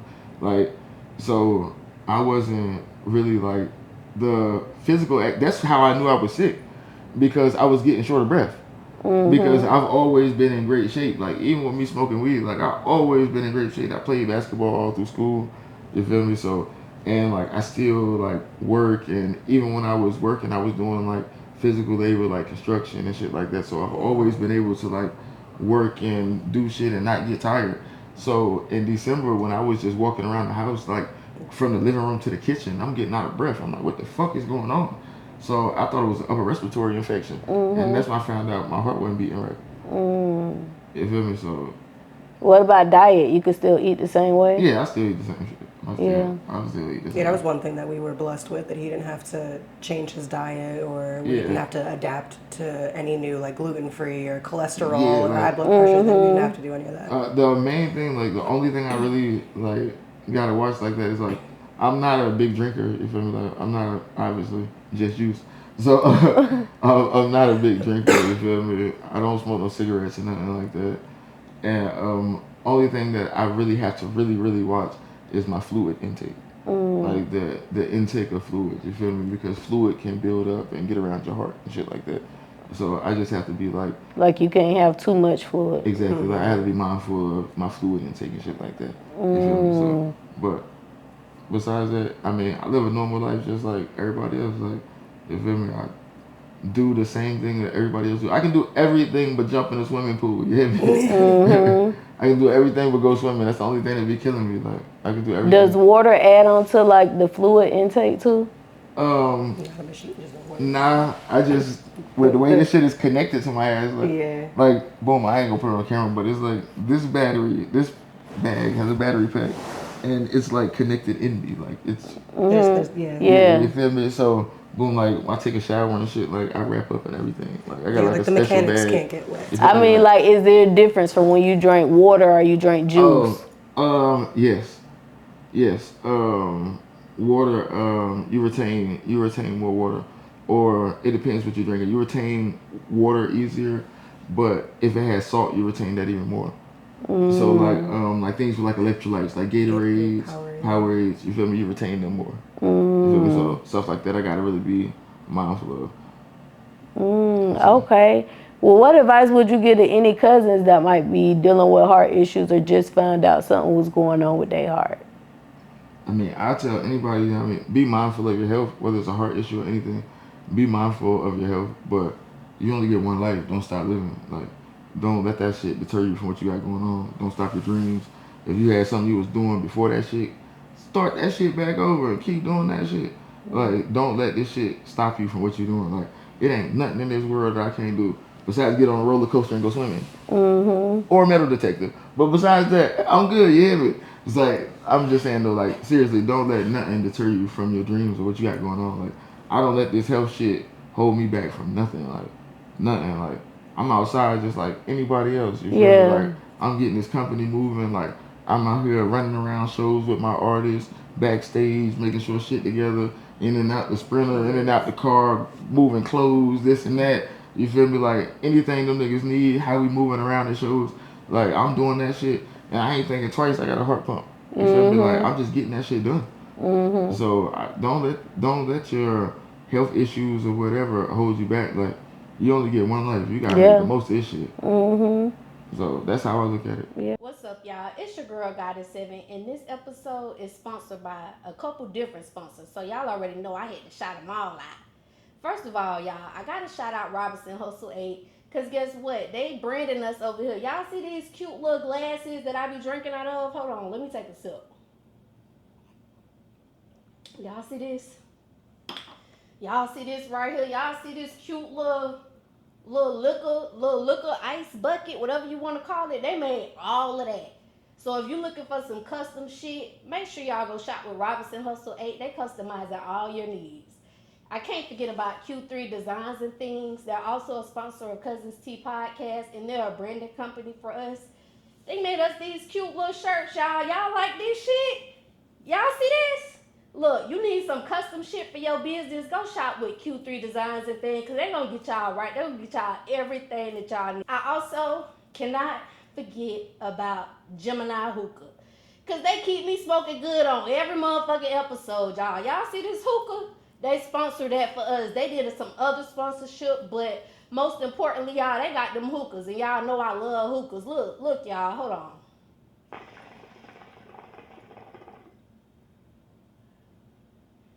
See that cloud? See how that smoke just come out real thick, real cute or whatever? You could be smoking like that too, y'all. Go shop with Gemini Hookah. They got these ice packs. They got these portable hookah tips. You can take this thing anywhere with you. And they got hookah candles, y'all.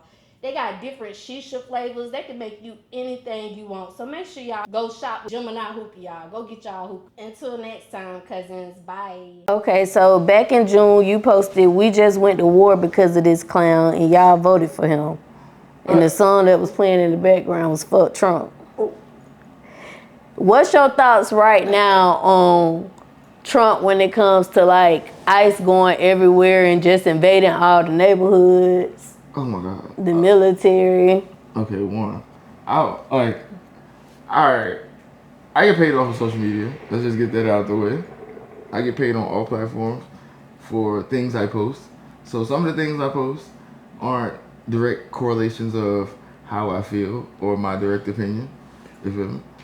So when I post things about Donald Trump, it's 100% clickbait because I'm just being honest. It's 100% clickbait because I know the analytics are gonna go up and I know I'm gonna make money off the clown. Like, that's just me being honest. Like, people gonna make money. Everybody's gonna get on there. They're gonna comment. They're gonna share. They're gonna repost it. Like, Donald Trump makes a lot of money on social media. So, you know, if your page ain't performing the way it need to, say some shit about Trump. I promise you that bitch gonna go up. I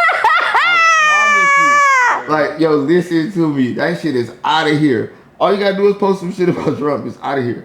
Anytime my page don't hit the little threshold for the month, I'm posting some shit about Trump. So if y'all see me post about Trump, that means my shit ain't performing how I was supposed to perform that month. So hey, you know, I had to get it back in blood at the end of the month. It's my quota I had to meet. I heard that, somebody said that. Well, it was somebody that was just on regular, just on the internet. Like, that shit works. Like, I just posted Trump. I went up 200,000. Like, yo, just post about Trump. Like, post about Trump. Like, and I hate how ignorant people are. Let me say this while we're on camera and we're on a nice large platform here. Puerto Rico is a U.S. territory. Yeah. Puerto Rico is a part of the United States. Mm-hmm. If you're Puerto Rican, you cannot be fucking deported. That is for the people that were on my Facebook saying that my wife is going to get deported. You can't fucking deport someone who's Puerto Rican. So let's just get that out there. Right. Yeah. You can't deport a Puerto Rican. It's fucking impossible. But, you know, back to regularly scheduled programming. Yes. Yeah. Motherfucker came on my page and was like, your wife, he was like, I was talking shit about Trump, obviously. And he was like, oh, you want to talk shit about Trump? What you gonna say when they come get your wife? I was like, dude, she's Puerto Rican. He stood on business. Stupid too. I know. Trump the president of Puerto Rico. What did Trump say? Trump said, I just talked to the president of Puerto Rico. Like, bitch, how did you do that? How did you do? You talk to yourself? You stood in front of the mirror. So yes, it's Puerto Rico is a U.S. territory. Just give y'all a history lesson, you guys. Staying here again. Like, you can't deport a Puerto Rican. That was the craziest shit I heard in 2025. That still stands as the craziest shit of the year for me. He stood on business. Nigga stood on, and after I told him she was Puerto Rican, he said he was gonna come back to the post in a couple of weeks to see how it was going and to see, like, you know, see his reaction. You don't even know the people who just get on the airplane and just come. It's vacation. Don't matter. We can get on the airplane, go there. you don't even need a passport. You don't. No. You don't. You don't need a passport. You just need a birth I don't certificate. even know the U.S. Virgin dollars exist. Yeah, facts. You look another place. You don't need a passport. You just need a birth certificate. You get an ID and a birth certificate. That's a good in-country, out-of-country trip. Facts. That's facts. To the average person, oh, they went out the country. Yeah. Like, if you know, you know. That is pretty good. That in-country, out-of-country, we got to do that. A little sprinkle. Oh, such a Look, I'm sitting over here like, you try to go to the Virgin Islands? You know, Puerto Rico, my home. Okay, so when Gunna was going through his situation with Young Thug, you said, confession, I never stopped playing Gunna music. So what was it about Gunna music that made you like, I'm still finna play this shit? I met him, and so he was cool. Like, it was a personal, right before, like literally right before he got locked up. I mean, less than 30 days before he got locked up on the RICO trial, I was with him in Miami at a bowling alley. You feel me? It's me, my artist. It's me, my artist Strap, Quan, and a couple other like people. YSL Duke, Young Thug people. A bunch of the YSL niggas were there. And we at this bowling alley in Miami. Bowling alley like I never been to. We were smoking in the bowling alley, crazy shit. But bowling alley, we in there smoking and shit. And I ran out of cigars. You feel me? And so Gunna had a bunch of fucking loose leaves. So I'm like, bro, can I get some cigars? I didn't even introduce myself. He's like, yeah, you good, gang. And then so I introduced myself like, yo, I'm such and such manager. I'm strap manager, this and that. And he was cool. He was like, shit.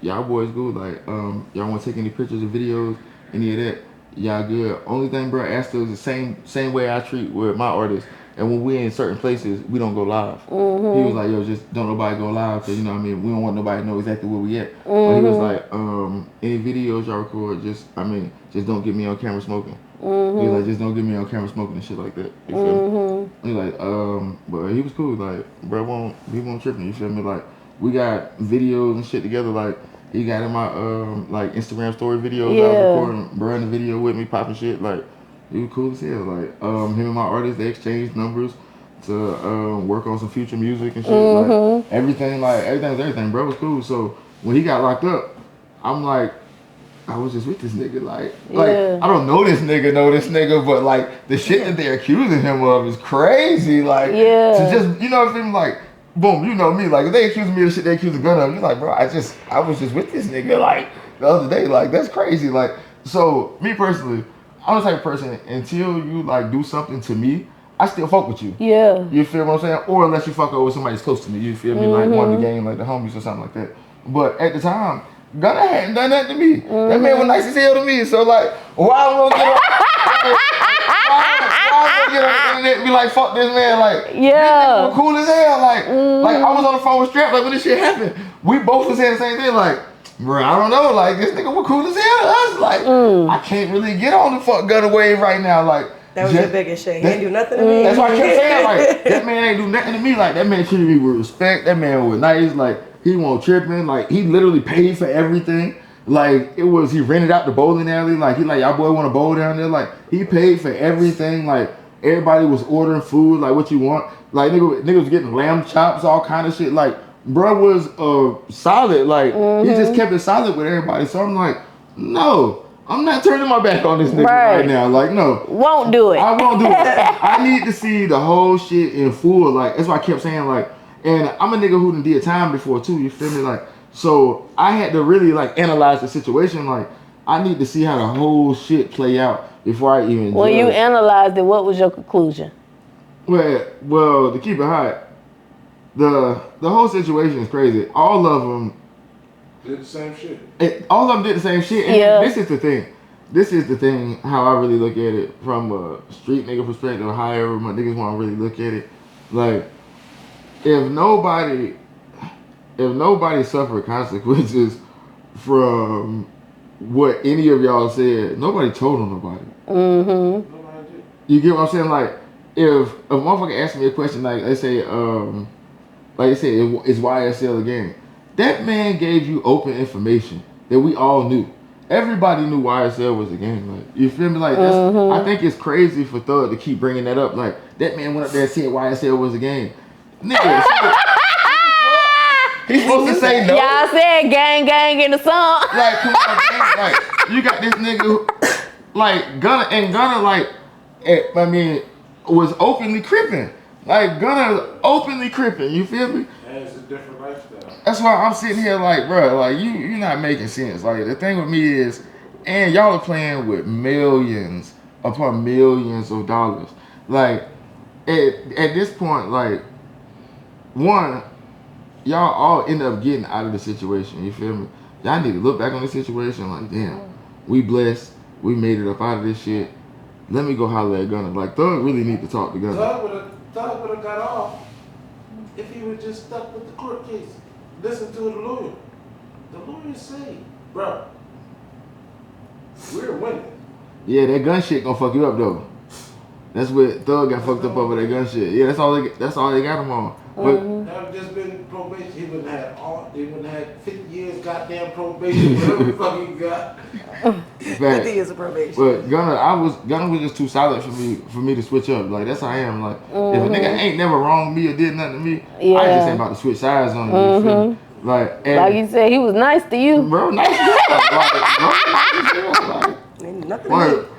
And boom, and like I told you, him and my artists were really like building a rapport. Like they really were talking. Like they exchanged phone numbers to do some work with music and shit. Like, and this is time. Like when we're with Gunna at this time, this is DS3 Gunna. Like this is Gunna still got the biggest album in the world. Like niggas is really pushing P out here. Like this is the biggest album in the world. Like Gunna album was #1.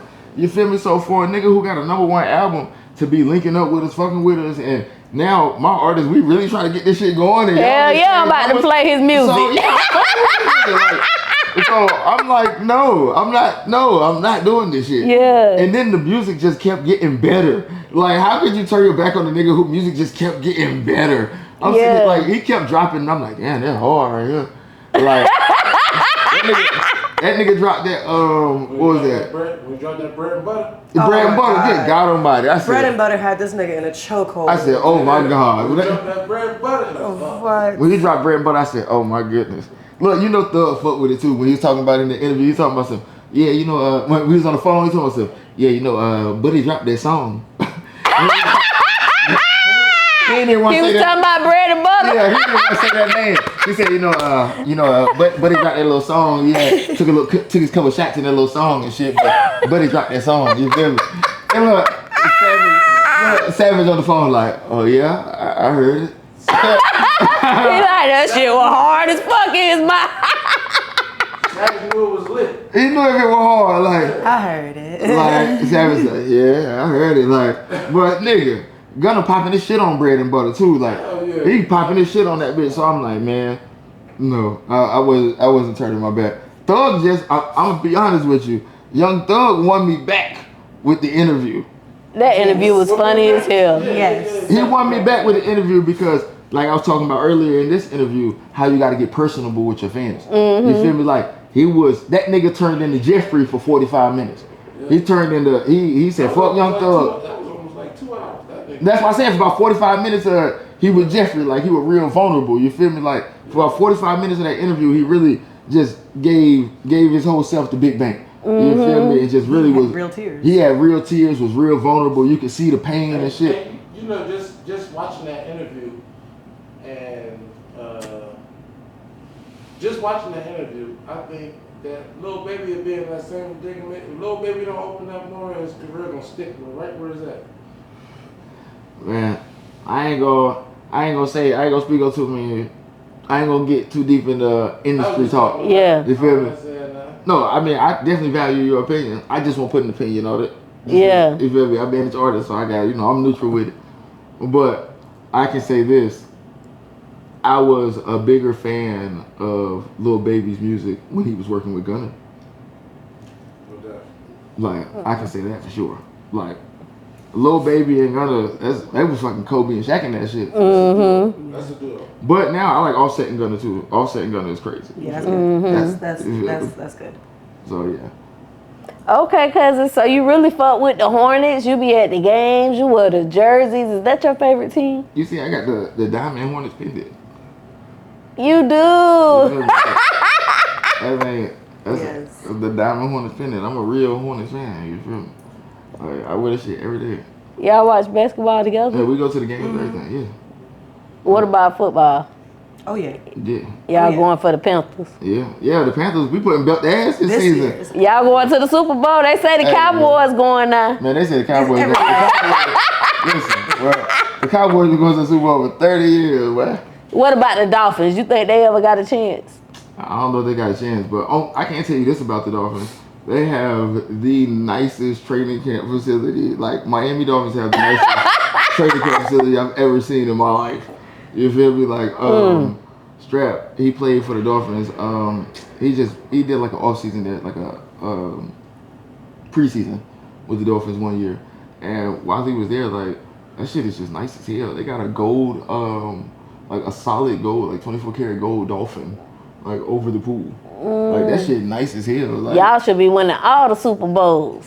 This nice ass training center. No, I'm talking about them. I'm talking about the Dolphins, not y'all. Yeah, all the I'm money speaking to the Dolphins. Yeah, all the money y'all put in that motherfucker, y'all definitely should be winning something. Like that motherfucker nice, boy. That bitch is nice. And they got the stadium with the they got the drop top stadium. The stadium that bit open and closed. Yeah. Oh yeah. Yeah, they got the shit. That's new though. Yeah, I know, but still, that's that money on though. Who y'all favorite player? But what's he? It was Cravon LeBlanc. My guy retired now. You feel me? My favorite player was definitely my artist. You feel me? You should have seen it. He won the. He played a year in the XFL. He was coming off an injury, so he went and played in the XFL for a year. And my nigga got the game-winning interception and won the XFL championship. Boy, you should have seen me at the house. I'm in the house screaming like I was this nigga parent. You hear me? I was proud. I called that shit too though. Like right before the play, I'm sitting there. I'm like, it's like one play left. Like, and the other team, like, they trying to score a touchdown. I'm like, man, Strap, pick that bitch in the game, man. Like, I'm talking to the TV, and they threw that shit, gang grabbed that interception. Boy, I jumped up. I'm like, let's go. I was so hyped at the house. Like, I'm telling you, that shit was. It might as well have been one of our kids on the TV. I was going that sideline with the nigga, you hear me? He was. So, that shit, like, that was definitely, boom, until he retired now, but that was my favorite player.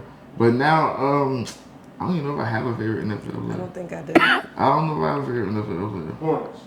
Hornets. Oh, Melo. Yeah. Melo go crazy. He be doing some crazy shit. You see that shit the other day? He just threw it between the nigga. Threw it between the nigga legs and then threw the alley oop with the left hand to Brandon Miller. Come on, man. He's just really entertaining to watch. Like, Melo the most exciting nigga. He like the Harlem Globetrotters. He really is. He is, in one person. Real life. Like real loud. Like bro out there playing street ball. Like bro playing some and one shit. Like he different. Like that's who need why we got this on camera. You need this one. We need the clip right here. Mello, you see the Hornets necklace. I'm a fan. Now let's get your brother over here and get him on some of these beats, my nigga. You know? Okay, who is his brother? Jello. You know, I might swear been in that corner. Mello and Jello. Yeah, we need Jello. Okay. You feel me? We need Jello. Mello Jello. Okay. We need that. Yeah, we need Jello to hop on the track, man. You feel me? We got the beats. And Mello, you're right uptown. We can bring the studio to you. We need Mello on the podcast too. Pull up, cousin. Oh God. Ultimate goal. What's your ultimate goal when it comes to everything you're doing, like with the entertainment? My ultimate goal. My ultimate goal is I have a lot of goals. Like I have 60-day goals, 90-day goals, 2 years. But my goal would consist of a plan, and the plan would start off like the first step. Like it would be steps to reach that goal. The first step in that plan would be getting a label deal. That's the first step I'm going for right now. It's just getting a label deal. Is it gonna be like a distribution deal or a regular deal? I'm looking for a label deal similar to the one the baby got, like the $1 billion baby deal. Like they could have easily signed the baby, but he got the deal for the label, and he was able to break artists like Stunner. He was able to break artists like K Kilo. You feel me? Like he was able to break different artists. So I want a label deal, so I'm able to push out multiple artists. I don't want to just push one artist. So I want to get like a CMG Yo Gotti type situation. And the ultimate goal would be to just be heard. Like my ultimate goal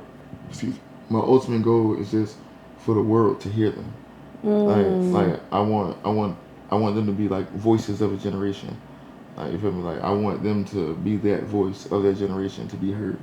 Like you feel me? Like when people think of like JussJoose, I want them to think of me like Birdman, Slim, Yo Gotti, like you feel me, that type of executive. And then when they think of my artists, I want them to think of them as the voice for their generation. Like when you listen to True, like you need to listen to True for the blueprint of how to feel for that day. You need to listen to Ease for the blueprint of how to trap or go get some money. You need to listen to Stoney to be pretty. Like, or how you to put that shit on, like this, like that's what I want those voices to be. Okay. What's one thing that you want the world to know about you? It don't get no bigger. You feel me? It don't get no bigger than this. You feel me? I'm a skinny nigga, but I'm the biggest to do it. You hear me? Okay, I like that. I'm the biggest to do it. Like it don't get no big in this. Like my man say, this shit coast to coast like butter and toast. You feel me? Like it don't get no bigger than this. When I say it don't get no bigger than this, like you'll understand that shit. The more this shit go on, like everything that we do, we gonna do it bigger and better than everybody else. Like if somebody's on the same level, they're not on the same level. They only think they are because we on some different shit. As soon as they get here, we going to the next step. Like that shit different around here. If anybody around here think like, yeah, if we're your competition and you feel like you're comparing yourself to us, you're fucking under us. Because by the time you compared yourself to us, we done went past that shit and we on some shit you don't know about. So if you're comparing to us, you're lacking. You're behind us. Compare yourself to somebody different because you can't fucking keep up. Like that's the type of shit I'm on. Like you can't outwork us. Like you can't outwork us. Like there's no way. Like the consistency is crazy. Like the sacrifices that I'm willing to make, that she's willing to make, and these artists are willing to make, there's no way. There's no way this shit can lose. What advice would you leave the cousins with tonight? It could be any kind of advice, business, personal, spiritual, any type of advice you want to leave them with tonight. Some advice I'm gonna leave y'all with is some advice that somebody gave me, and that shit is life changing. You feel me? I'm gonna leave y'all with some advice, and I'll leave y'all with a quote at the end. You feel me? All right. So the advice I can give you is, if you're in this music and you don't know where you want to go with your rapping or what you want to say, how you want to present it, how you're going to do this, how you're going to break a record, how you're going to get into the industry, you just don't know how, go and get some money. It's going to make you feel better about yourself, and the music will come more naturally. Go get some money. That's a fact. Go get some fucking money, and you'll be able to record different. The shit gonna come natural. You're gonna rap about different shit. Go get you a little bit of money, and you're gonna feel better about yourself, and it's gonna boost your confidence to do what you need to do. That's one. And then the quote I'll leave you with is, all artists remember this shit right here. I live by this shit. And this is my quote. So this ain't nobody else shit. You feel me? Boom. It ain't how you spit or your rhyming. It ain't who you know. It ain't how you spit or your rhyming. It's about who you know, where you at, and your timing. That's what determines your signing. You feel me? So just always remember that shit. It ain't got shit to do about how you rap or how good of an MC you are.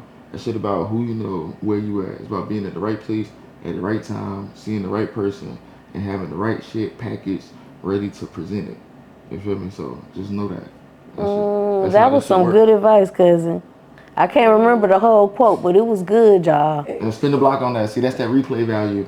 That's what we talking about, analytics right there. Write it down. I'm gonna post this clip. Now, don't write it down. Just play it back. Just play it back. You get paid for playbacks. You don't get paid for write downs. Just play it back.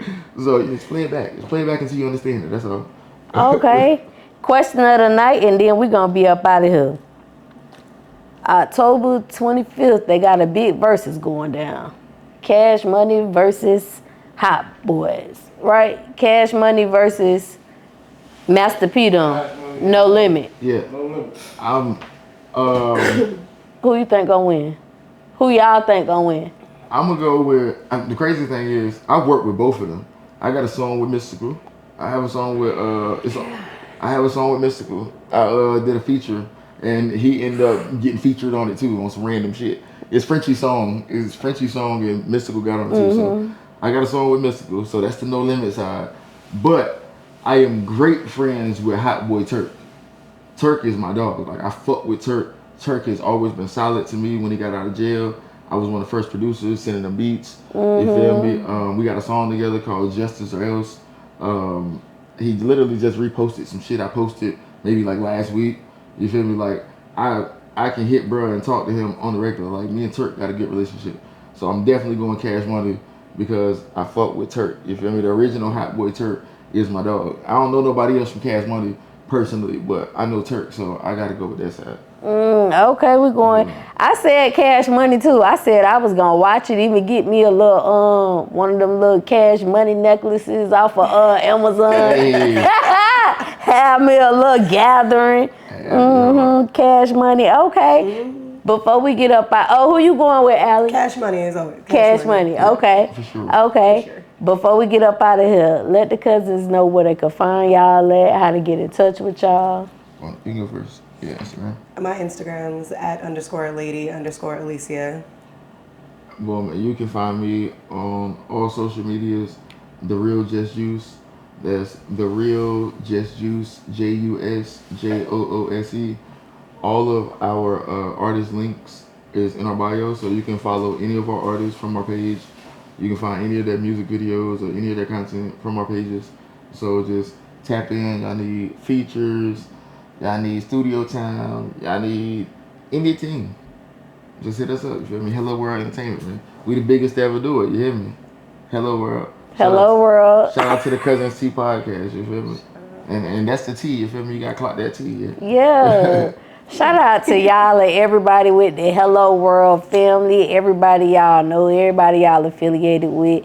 New viewers, well, to all the viewers, thank y'all for watching. I love y'all. I appreciate y'all for tuning in. New viewers, make sure you subscribe so you can keep getting this great content every week. I appreciate y'all so much. Until next time, cousins. Bye.